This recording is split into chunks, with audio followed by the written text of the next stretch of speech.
ஓடி விளையாடு ஓய்ந்திருக்கலாகாது. அதுக்கு தான் சூப்பர் சரவணா ஸ்டோர்ஸ்ல சம்மருக்கு ஆடைகள் வாங்கும் போது அவுட்டோர் கேம்ஸ் ஃப்ரீ.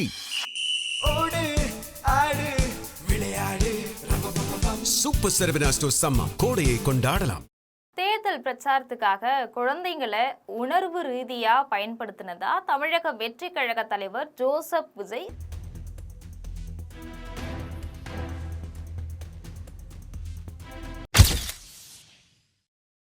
மற்றும் அந்த கட்சியுடைய பிரச்சார பிரிவினர் மேல சட்டப்பூர்வ நடவடிக்கை எடுக்கணும்னு தமிழ்நாடு குழந்தைகள் உரிமைகள் பாதுகாப்பு ஆணையம் அதிரடியா பரிந்துரை செஞ்சிருக்கு.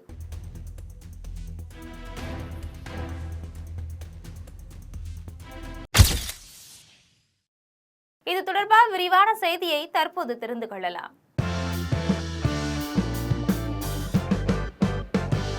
தமிழக தலைமை தேர்தல் ஆணையர் மற்றும் மாநில காவல்துறை தலைமை இயக்குனர் ஆகியோருக்கு தமிழ்நாடு குழந்தைகள் உரிமைகள் பாதுகாப்பு ஆணையம் கடிதம் ஒன்று அனுப்பியிருக்கு. அந்த கடிதத்துல நடிகர் விஜய் தன்னுடைய பிரச்சார கூட்ட உரைகள்ல குழந்தைங்களை உணர்வு ரீதியா தூண்டி அவங்களுடைய பெற்றோர் மற்றும் பெரியவங்களை தன்னுடைய கட்சிக்கும் விசில் சின்னத்துக்கும் வாக்களிக்கும்படி வற்புறுத்த செஞ்சிருக்கிறார்னு ஆணையம் குற்றம் சாட்டி இருக்குது. அவரு தேர்தல் பிரச்சார கூட்டத்துல பேசினது தொடர்ந்து சமூக வலைதளங்கள்ல வெளியான வீடியோக்கள்ல குழந்தைங்க அழறதும் உணவு உண்ண மறுத்து அடம் பிடிக்கிறது போன்ற காட்சிகள் தொடர்ந்து வெளியாச்சு. குழந்தைங்களை தேர்தல் ஆதாயத்துக்காக தப்பா பயன்படுத்தக்கூடிய செயல் இது இளஞ்சிறார் சட்டம் 2015 கீழே பிரிவு 75 மற்றும் 83 கீழே ஒரு விதிமீறல் அப்படின்னு சுட்டி காட்டப்பட்டிருக்கு.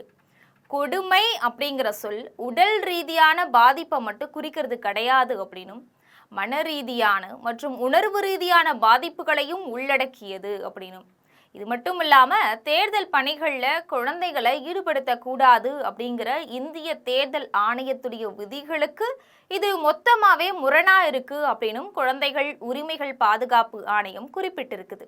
இதனால குழந்தைகள் உரிமைகள் பாதுகாப்பு ஆணைய சட்டம் 2005 கீழே வழங்கப்பட்டிருக்கக்கூடிய அதிகாரத்தை பயன்படுத்தி குழந்தைங்களை அரசியல் செல்வாக்குக்காக பயன்படுத்தக்கூடிய வீடியோக்களை சமூக வலைதளங்கள்ல இருந்து உடனே அகற்றணும் அப்படின்னு வலியுறுத்தி இருக்குது.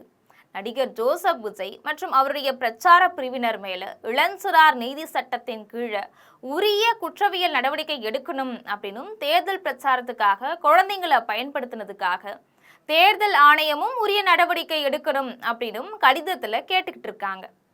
குழந்தைங்களுடைய நலனுக்காக இந்த மாதிரியான விதிமுறைகள்ல ஈடுபடுவோர் மேல யாரா இருந்தாலும் அவங்கள ஆணையம் விடாது அப்படின்னு ரொம்ப கடுமையா குறிப்பிட்டிருக்கு. இது மட்டும் இல்லாம இந்த விவகாரத்துல பெற்றோர்களுக்கும் அறிவுறுத்தப்பட்டிருக்கு. அதுல பெற்றோர்களே தேர்தல் முடிவுகள் வெளிவரக்கூடிய நாட்கள்ல குழந்தைகளுடனேயே இருங்க அப்படின்னு அறிவுறுத்தி இருக்கிறாங்க. தப்பான முடிவுகள் எடுக்கக்கூடிய நிலைக்கு சில குழந்தைகள் தள்ளப்பட்டுடுறாங்க அப்படிங்கறதால அவங்க கூட அதிக நேரத்தை செலவிடுங்கள் அப்படின்னும் வலியுறுத்தப்பட்டிருக்கு.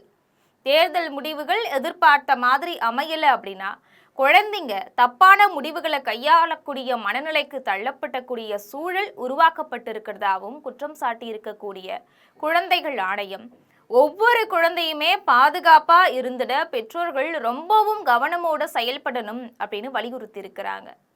உதவிங்க ஏதாவது தேவைப்பட்டா குழந்தைகள் பாதுகாப்பு இலவச எண்ணான 1098 உடனே தொடர்பு கொள்ள வேண்டும் அப்படின்னு எச்சரிக்கையும் வழங்கப்பட்டிருக்கிறதா செய்திகள் வெளியாகி இருக்கு.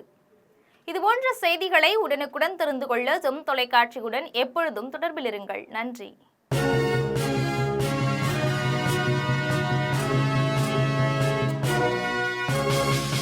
ஓடி விளையாடு ஓய்ந்திருக்கலாகாது. அதுக்கு தான் சூப்பர் சரவணா ஸ்டோர்ஸ்ல சம்மருக்கு ஆடைகள் வாங்கும் போது outdoor games free. Super Saravana stores summer கோடையை கொண்டாடலாம்.